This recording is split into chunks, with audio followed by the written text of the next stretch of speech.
Morning, everybody. Hope everybody finds themselves rested and ready for the day. Or you're just waking up and trying to get ready for work. Whatever the case, I hope things are going well for you. If not, maybe find some encouragement in the verses for today. Today, we are working on, again, we're in Proverbs 4:14 through 19 in the ESV. Do not enter the path of the wicked, and do not walk in the way of the evil. Avoid it, do not go on it. Turn away from it and pass on. For they cannot sleep unless they have done wrong. They are robbed of sleep unless they have made someone stumble.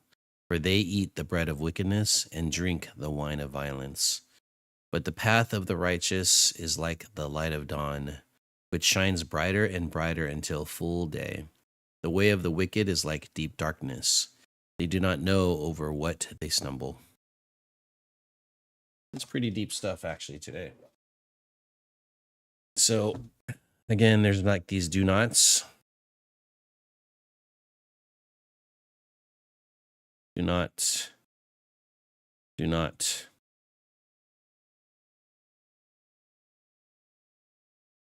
go on it. Avoid it. Avoid it is a very similar idea. Do not avoid it. Do not walk. So Solomon here is really, really trying to get you away from things that are wicked, things that are evil. Do not go on it. The path of the wicked, the way. It's like this phrase, the path of the wicked. I'll actually bring this up like this. The path of the wicked, the way of the evil. It's kind of like saying you can walk in this direction or follow people who are like this. Do not go in that way. People walk this way. People are going. Do not go on it. Avoid it. This is a very similar idea. Turn away from it and pass on. Like when you encounter these people who are in the path of the wicked or the way of the evil, turn away from it. Turn away from it. And there are consequences right here. For they cannot sleep unless they have done wrong. They are robbed of sleep unless they have made someone stumble. It's interesting. I'm going back to let's just highlight this whole section here, because there's a certain kind of people that that just can't help themselves. They can't help themselves for what they do. It is weird. And the way I think about that is keep on going back to the protesters. This is 2025. And I could understand people protesting what they believe in. But I can't condone people who are protesting and they get so emotionally charged for what they believe in. And I feel like what is this idea of what is a peaceful protest and what is not a peaceful protest? And so yeah, I didn't want to get political. That's the first thing that comes to my mind.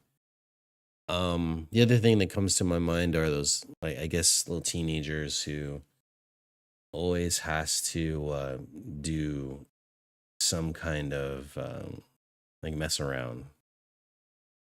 I don't know if you ever had friends or people who friends of friends, or the person at your school who's always messing around. Like they can't help themselves. It has something to do, for some reason I feel like it has something to do with feeling getting attention, wanting acceptance. And one way to get acceptance or people to recognize you is to go ahead and do random things that get people annoyed.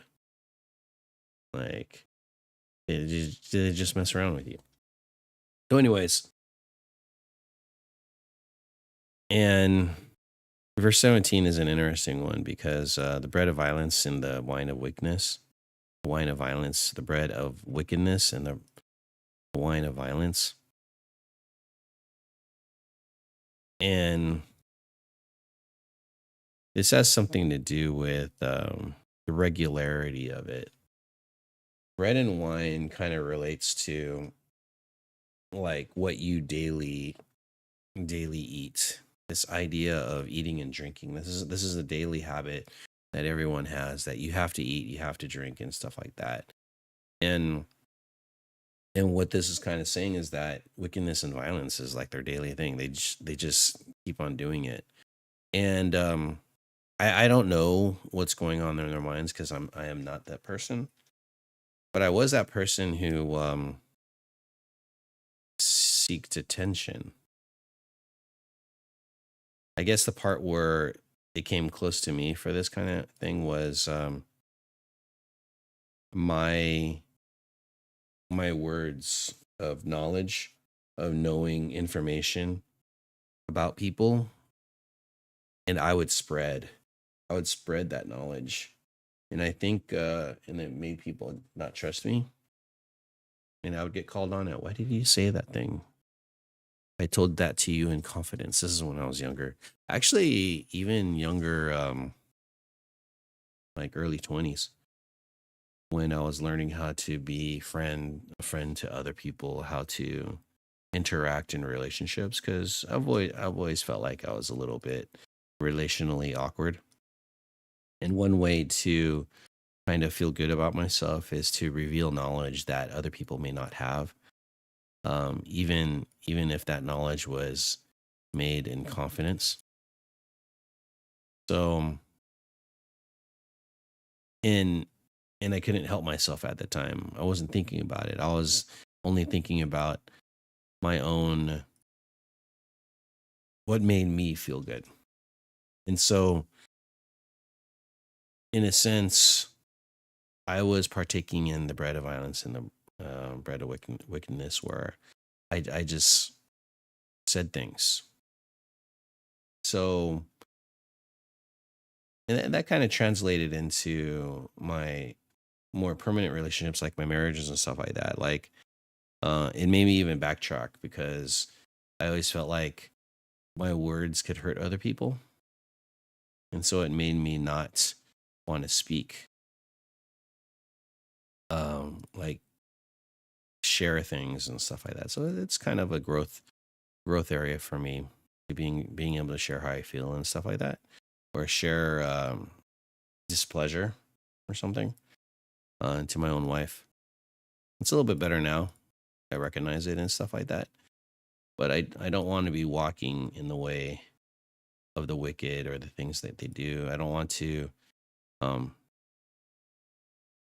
have myself be recognized and do things, mess around with other people. Well, I don't do that anymore. I wouldn't call it like wicked or evil. It's just like young adults, teenage kind of immaturity. I think it's pretty immature to be walking in this way because I'm always under the path of wanting to uplift and encourage and build people up. And if you're walking in this way, you're not. What's the purpose? What's the purpose of this? What's the end goal when you do this? And I really like this dichotomy of light. Okay, this thing called light, and then darkness. What's the opposite of green? Green, blue. Uh, like a brown. Okay, dark. That's really dark. Uh, I feel like I want to be that way. Let's do like a brown color. Are there other brown colors? Like a brown. I'll just do that. Okay, there we go.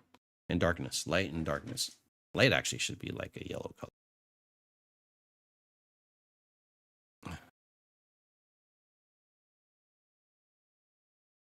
So I'll put this in like a yellow color. There we go. Okay, this idea of light and darkness. Um, but the path of the righteous is like the light of dawn, which shines brighter and brighter into full day. That is a nice feeling. That is a really nice feeling to be like that. To be in the path of the righteous. To that is where it's too close to the other thing. Huh. Let's make that into the green. Okay. The path of the righteous, like the light of dawn, shines brighter and brighter until the full day. So the path of the righteous, um, it's like a nice shining bright light on other people. It is pleasant to be in. It's not hot. It's nice. It's bright, like until the full day. It's like, and it gets bigger, shines brighter and brighter, like the light of the dawn. The dawn is the beginning of the day. And when you see the light of the sun kind of come up over the horizon, and it's beautiful. The sunrise is always a beautiful, beautiful image to behold. And when you're in the path of the righteous, that's what it's like. But when you are in the way of the wicked, contrary to that, the way of wicked, I'll do the orange one there. Okay. Like the way of the wicked is like a deep darkness. They don't know what they stumble. This whole idea, like when you're in the dark, you don't know what you're doing. You do not know what they stumble. Okay. Again, unless they have made someone stumble and they themselves are stumbling. It's an interesting concept. Is that they're making other people stumble, but at the same time, they are stumbling themselves and they don't know why. They're like stuck because the way of wicked is like a deep darkness. They're like, they don't know what they're doing. They can't see. They can't let go. But if you're in the path of the righteous, you're in the full light. When you're brighter and brighter, and actually, when people see you, they see the bright light. They are there. But when you are in the path of the wicked, messing around, being sarcastic all the time, joking, and all that kind of stuff, and not really lifting people up, it's actually a dark life where you are not in a place of helpfulness because you're stumbling along, making other people stumble. And actually, if you keep people in the darkness, that is terrible.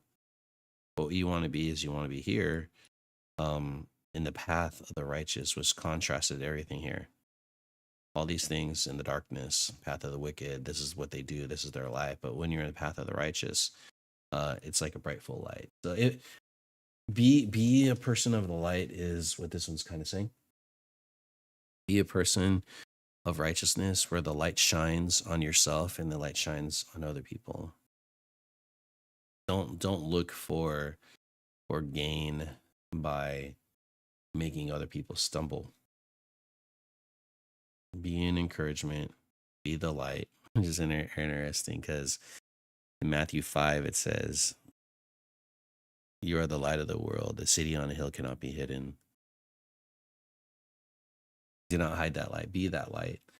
I don't know. This is like be the light because in the darkness you stumble. In the darkness, you're following the way of the wicked. You're in the path of the wicked, the way of the evil. Um, if you stay in there, it will be a part of your daily bread of this wickedness. So get out of there, get into the light, read the Bible, pray, spend time with positive people, be a positive person. And I think it would go well with you. And you'll be a bright, shining light for other people. And you will be, um, yeah, a warm and kind, righteous, you know, good stuff. Anyways, hope that was good for you. Hope you have a good day. And I'll see you guys next time.